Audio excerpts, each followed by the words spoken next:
सरकार को भी पता है कि देश में ठीक नहीं चल रहा, बट ये इतना बड़ा मुद्दा नहीं है। हम किसी लॉ को वापस करने की बात नहीं कर रहे। मोदी रोजगार दो ट्विटर पे जो ट्रेंड कराने की बात हुई है, उस बात का इतना सा मतलब है कि सरकार अब शिक्षाविदों से भी बात करे। सरकार एक ऐसी कमेटी टाइम लिमिट में बना दे 10 दिन के अंदर, जो ये ऐसे लोगों से पूछे कि आखिर प्रॉब्लम है क्या। कहीं ऐसा ना हो कि हम इस आंदोलन को खत्म करने वाले नहीं हैं, ये लगातार चलने वाला है, फिर कहीं बाहर से कोई रिहाना हियाना ट्वीट कर दे, फिर हमारी देश की सेलिब्रिटी कहे ये तो आंतरिक मुद्दा है, हम निपट लेंगे। तो अभी आपके पास मौका है कि इस आंतरिक मुद्दे में हमारा सपोर्ट करें। जो कंगना जी रात 12 घंटे से सो रही हैं, अभी तक उनका कोई ट्वीट नहीं आया है। अक्षय कुमार साहब कनाडा में क्रिकेट खेल रहे हैं, उनका कोई ट्वीट नहीं आया है। और पूछता है भारत, अब युवा पूछता है कि तुम कब हमारी खबर दिखाओगे। अर्णब पूछता है युवा कि तुम कब हमारी खबर दिखाओगे। अमिताभ बच्चन साहब आप ही बता दो, कोरोना में तो आपने बहुत न्यूज चलाई, बच्चों से 1-1 रुपए इकट्ठा करके इन सेलिब्रिटीज को भिजवा देते हैं, कम से कम इनसे ट्वीट तो करवा लें। तो ये वीडियो सिर्फ रिक्वेस्ट मोड में बनाई जा रही है कि अगर मीडिया चैनल इस खबर को नहीं दिखाते, उनका काम है कि वो सरकार से बात नहीं करते, तो हम पहले तो ये समझेंगे कि आज भारत देश का, इस लोकतांत्रिक देश का चौथा स्तंभ ढह चुका है। और उसके बाद हमारी क्या ताकत है ये हम मीडिया को भी बता देंगे। हमें आता है बहुत अच्छी तरीके से आपको नीचा दिखाना। अगर आज इस देश की सेलिब्रिटी, आज अगर इस देश का न्यूज चैनल आगे बढ़ा है तो वो हमने बढ़ाया है। आज देश का 2.5 करोड़ युवा अगर परेशान है तो इंटू 5 कर लो, 12.5 करोड़ लोग उससे जुड़े हुए हैं। और उन सब के मोबाइल घर में जब टीवियों में ये चैनल डीएक्टिवेट हो जाएंगे तो उनको समझ में आ जाएगा कि हम क्या चीज हैं। हम नेटफ्लिक्स, हॉटस्टार सबको अनसब्सक्राइब करा देंगे इस युवा और उनकी फैमिली मेंबर्स के मोबाइल से, तब आपको हमारी ताकत के बारे में पता चलेगा। यह तो हमारी प्लानिंग का एक बहुत छोटा सा हिस्सा है। इसके बाद अभी क्या करेंगे आप सोच भी नहीं सकते। तो यह सीधी सीधी इसको आखिरी रिक्वेस्ट समझ लीजिए। सोशल मीडिया पे हूं, धमकी शब्द का इस्तेमाल नहीं कर सकता, रिक्वेस्ट कर रहा हूं, सभी मीडिया चैनल से कर रहा हूं। यशराज मुखौटे, तमाम तरीके के लोग जो बात बात पे गाने बनाते फिरते हैं, चीजों को वायरल करते हैं, मीडिया को ये दिखाने का वक्त मिल जाता है कि पौरी हो रही है, मीडिया को ये दिखाने का वक्त मिल जाता है रसोड़े में कौन तुम्हारा फूफा था, है जिसे देख के डर रहे थे तुम, और तुम्हें दिखाना जरूरी हो गया था। 25 फरवरी 11 तारीख को ट्वीट करना है। आज आप लोगों ने दिखा दिया कि हमारी ताकत क्या है। बट ट्वीट में सिर्फ यह है कि मोदी रोजगार दो। इस ट्वीट पे अगर सरकार, आप खुद बताओ, कल से ये ट्वीट चल रहा है, जब तो जरासी देश तो मिनिस्ट्री ऑफ होम अफेयर्स ने एक नोटिफिकेशन निकाल दिया था। अब सरकार एक नोटिफिकेशन निकाल के ये नहीं कह सकती थी कि हम रिफॉर्म्स पे बात करने के लिए तैयार हैं। मैं लीड करूंगा एसएससी को, ये मैं बोल रहा हूं, और बाकी के एग्जाम्स की प्रॉब्लम को भी मैंने ये सोच लिया है। ये स्टूडेंट्स से बात नहीं करनी, स्टूडेंट्स को हम रिप्रेजेंट कर रहे हैं, उसकी समस्या को हम समझते हैं। मैं कभी नहीं कहूंगा स्टूडेंट्स तुम आगे आओ। मैंने ये मुहिम उठाई है, मुझे साथ चाहिए आपका, हाथ जोड़ के।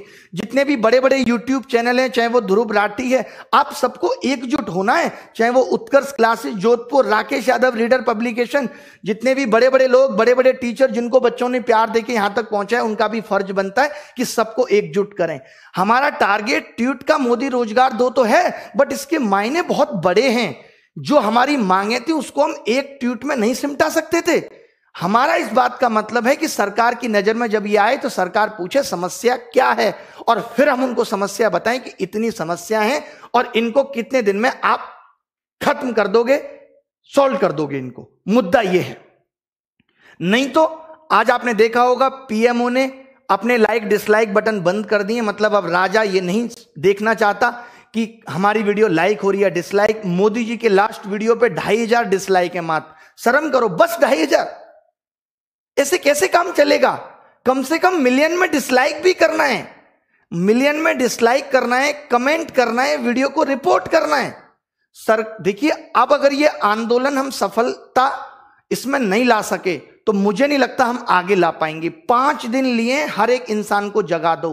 अगर ये 5 दिन हमने ताकत लगा दी तो हम जीत कर रहेंगे, वरना यह आंदोलन भी मात्र टाइम पास बन के रह जाएगा। मेरी रिक्वेस्ट है, मैं हाथ जोड़ता हूं, पैर पड़ता हूं आप सबके, जितने भी टीचर्स विद्यार्थी की, सबको कहो इस पे वीडियो बनाएं, सबको कहो कि ट्वीट करें। इस आंदोलन ने जैसे आज रेस पकड़ी है, भी 25 को और पकड़वानी है, बट वो सफलता नहीं है। सफलता उसके बाद जब सरकार बात करेगी। यह आंदोलन अभी इस बात पे है कि सरकार को बात करने के लिए विवश करना है कि रोजगार पे बात कब होगी। इस देश के अंदर शिक्षित होने के मायने खत्म हो गए। आप बताइए, बीटेक करके आदमी घूम रहा है, बीटेक के कोई मायने नहीं रहे, एमबीए करके बच्चा घूम रहा है। ये एसएससी या गवर्नमेंट जॉब में आपको मालूम है इतनी भीड़ क्यों आई? क्यों लोग सरकारी नौकरी के पीछे भाग रहे हैं? क्योंकि प्राइवेट में नौकरियां खत्म हो गई। और मोदी जी कहते हैं कि आप अपने मोहल्ले में नौकरी करो। आज जब मैंने ये वीडियो मोदी जी का देखा तो मुझे इतनी हंसी आई, मैं जरूर आपको ये सुनाना चाहूंगा। मेरा दिल है कि मैं ये वीडियो आपको सुनाऊं। आप देखें इस वीडियो को। एक वीडियो मैं आपको सुनाना चाहता हूं। ये हमारे मोदी जी और ये हमारे प्रधानमंत्री की कितनी बेहतरीन सोच है, जिसकी कोई हद नहीं। आवाज सुन लीजिए, ये देखिए। छोटे छोटे कारखाने लगे, हर गांव गली मोहल्ले में रोजगारी का अवसर पैदा हो और नौजवान अपने ही इलाके में रोजगार कमाए, ताकि शाम को अपने माँ बाप के पास जाकर के बैठ सके, माँ बाप के साथ सुख दुख बांट सके, माँ बाप के साथ बैठ करके रूखी सूखी रोटी खा सके। ये हमें करना है बस। ये बताइए, ये मोदी जी को करना है कि माँ बाप के साथ बैठ के रूखी रोटी खा सके। एक बात बताओ, दिल्ली और गांव में क्या अंतर रह गया? अगर सब अपने घर के आसपास ही रोजगार करेंगे, क्या मायने हैं इस मतलब के? तब तो फिर सीमा पे भी कोई जवान नहीं जाएगा देश की सुरक्षा के लिए। तब मोदी जी अपना झोला लेके गुजरात से दिल्ली क्यों आ गए थे? ये भी माँ बाप की सेवा करते और वहीं रोटी खाते। आपके को मैं दो ऑप्शन देता हूं कि अपने गांव के आसपास 8,000 की नौकरी करके रूखी सोखी खाना पसंद करोगे, या 60,000 की नौकरी के लिए दिल्ली आओगे और 1 महीने में घर जाओगे और माँ बाप के लिए भी अच्छे वस्त्र लेके जाओगे। कौन सा ऑप्शन आप सुनोगे? यार, हमने कैसा प्रधानमंत्री चुन लिया? अजीबोगरीब बात करता है कि अपने मोहल्ले में नौकरी ढूंढो। क्या नौकरी ढूंढो? मोहल्ले के सारे कुत्तों को पकड़ के और शहर छोड़ के आऊं? ये नौकरी ढूंढूं गांव में? बताइए क्या करूं? अजीब बात कर रहे हैं। प्राइवेट नौकरी खत्म हुई थी तो गवर्नमेंट जॉब में आए थे। बीटेक करके पता चला कोई 8,000 की नौकरी देने वाला नहीं है, क्योंकि देश में उतनी कंपनियां नहीं है। तो मेरी सभी सेलिब्रिटीज से और सभी मीडिया चैनल से आखिरी वार्निंग समझ लीजिए, आप जो समझ लीजिए, ये हमने आपको प्यार देके यहां पहुंचाया है। अगर हम प्यार देना जानते हैं तो नफरत देना भी जानते हैं। आपने देखा होगा कि किस तरीके से हमने आपकी कुली नंबर 1 को फ्लॉप कर दिया था और किस तरीके से हमने एक सड़क मूवी के ट्रेलर को 10 मिलियन डिसलाइक दे दिए थे। आपको लगेगा कि अरे क्या हो जाएगा इससे, बट आगे आने वाले वक्त में आप देखेंगे कि इसका क्या फर्क पड़ेगा। तो आप जीने देंगे नहीं जब तक आप हमारी सुनोगे नहीं। और गलत मांग है नहीं, इतनी सी मांग है, अगर शिक्षित किया है, काहे को आपने इतने कॉलेज खोल दिए थे? काहे को आप सबको ग्रेजुएट करते चले जा रहे थे? आपके पास और कामों के लिए पैसा था क्या? देश में कोई और काम नहीं हो रहा? आप चुनाव में लाखों करोड़ों रुपए खराब कर रहे हैं। दिल्ली में घुसते ही बोर्ड लगा रहता है, केजरीवाल 26,000 करोड़ का हिसाब दो। हजारों बोर्ड दिल्ली में लगे हुए हैं, इसमें पैसा नहीं लगता सरकार का? अबे केजरीवाल तुम्हारा कितना दूर का रिश्तेदार है, उसके घर जाके पूछ लो कि हिसाब दो 26,000 करोड़ का। इस बात को बोर्ड पे लिख के पूछने की जरूरत है? अजीब नौटंकी है तुम्हारी। दिल्ली के अंदर आप घुसेंगे, जब भी घुसेंगे तो हजारों बोर्ड लगे रहते हैं, केजरीवाल हिसाब दो। केजरीवाल तुम्हें हिसाब देगा कि रात को क्या कर रहा है, ये सब हिसाब तुमसे केजरीवाल मांगेगा। और मांगने तो फोन पे मांगो, तुम्हारे पास केजरीवाल का नंबर नहीं है।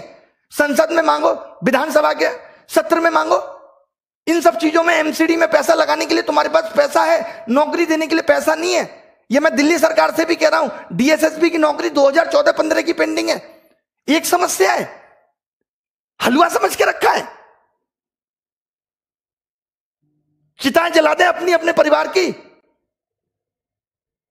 रोटी देने वाला नहीं है कोई माँ बाप को। हर उस एक युवा की आंखों के आंसू से पूछिए जो आज अपने माँ बाप को बूढ़ा होता हुआ देख रहा है और उनके लिए कुछ नहीं कर पा रहा। आज 25-26 साल का बालक जो 4 साल से तैयारी कर रहा है बाप के पैसे पे, आज जब वो उनको बूढ़ा होता हुआ देख रहा है तो उसकी आंखों में आंसू के सिवाय कुछ नहीं है। क्या उसकी तमन्ना नहीं थी कि वो अपने माँ बाप को कुछ सुख सुविधा दे सके? बताइए, मोदी जी आपसे पूछता है, युवा पूछता है, भारत नहीं पूछ रहा है। अर्नब नहीं हूं मैं, इनकी फैमिलियां नहीं है, इनका परिवार नहीं है। मीडिया से फिर रिक्वेस्ट है, मैंने बहुत सोचा था कि मैं बहुत नॉर्मली वीडियो बनाऊंगा, बट मुद्दा इतना गर्म है कि इस पे नॉर्मल वीडियो नहीं बन सकती। गुस्सा आना लाजमी है, क्योंकि कब से देख रहे हैं, हम भी विद्यार्थी थे, हमने भी 2012 में प्री दिया था, मेंस दिया था, एक सिंगल सवाल गलत नहीं था। ये सवाल गलत आना तेरे से ही क्यों स्टार्ट हुए? क्योंकि आपको पैसा कमाने के ऑप्शन चाहिए थे। मुझे ऐसा लगता है कि इन्होंने IIM से बंदे बुला के बिठाए हुए हैं कि कैसे SSC में बिना नौकरी दिए पैसा कमाएं। हम इनसे नौकरी मांगने जा रहे हैं, ये हमसे पैसा कमा रहे हैं। कैसे? फॉर्म भरवाएंगे, एग्जाम नहीं लेंगे सालों साल, फिर दूसरा फॉर्म आ जाएगा, फिर एक और फॉर्म भरवाएंगे, फिर क्वेश्चन गलत देके 100 रुपए वसूलेंगे। अलग तरीके की वसूली चल रही है, बट हार नहीं मानेंगे। मोदी जी, ये देश आपका है तो ये हमारा भी है, हमने भी इस मिट्टी में जन्म लिया है, हम भी इस मिट्टी से प्यार करते हैं, हमारे अंदर भी देशभक्ति है, हम भी आपके उन फैसलों का समर्थन करते हैं जो आपने ठीक किए। बट जहां आप गलत हैं तो बोलेगी प्रजा। देख लीजिए क्या कहा था, चाहे अब्दुल कलाम साहब हो, किसी विद्यार्थी की सबसे महत्वपूर्ण जरूरी विशेषताओं में से एक है प्रश्न पूछना। प्रश्न पूछने में कोई संकोच नहीं है। अगर मैं गलत हूं तो कलाम साहब भी गलत थे, और इनको गलत कहने वाला कोई पैदा नहीं हुआ। राष्ट्रीय युवा दिवस, स्वामी विवेकानंद जी ने भी कहा था, उठो जागो और तब तक मत रुको जब तक लक्ष्य की प्राप्ति ना हो जाए। तो रुकने वाले हम भी नहीं हैं। और ये प्रॉब्लम सिर्फ SSC की नहीं है, railway, bank, DSSB, UP police, MP police, हर एक एग्जाम की ये समस्या है कि इतना भ्रष्टाचार है, इतना भ्रष्टाचार है जिसकी कोई सीमा नहीं है। अरे करो, लिमिट में करो, 10%, 15% करो। तुम्हारे भी भतीजे, फूफे, चाचा के लड़के हैं, हम कह रहे हैं उनको भी नौकरी दो, बट बाकी तो कुछ फेयर करो हैं? या बाकी की पोस्टें बेचनी है तुम्हें? Don't take rest after your first victory. तो ये मत सोचिएगा कि आज अगर हमारा ट्वीट इतना ट्रेंड हो गया अब हम शांत हो जाते हैं। ये तो सिर्फ शुरुआत थी, अभी 25 को करना है। करना किस लिए? याद है ना कि मीडिया इस मुद्दे को दिखाए।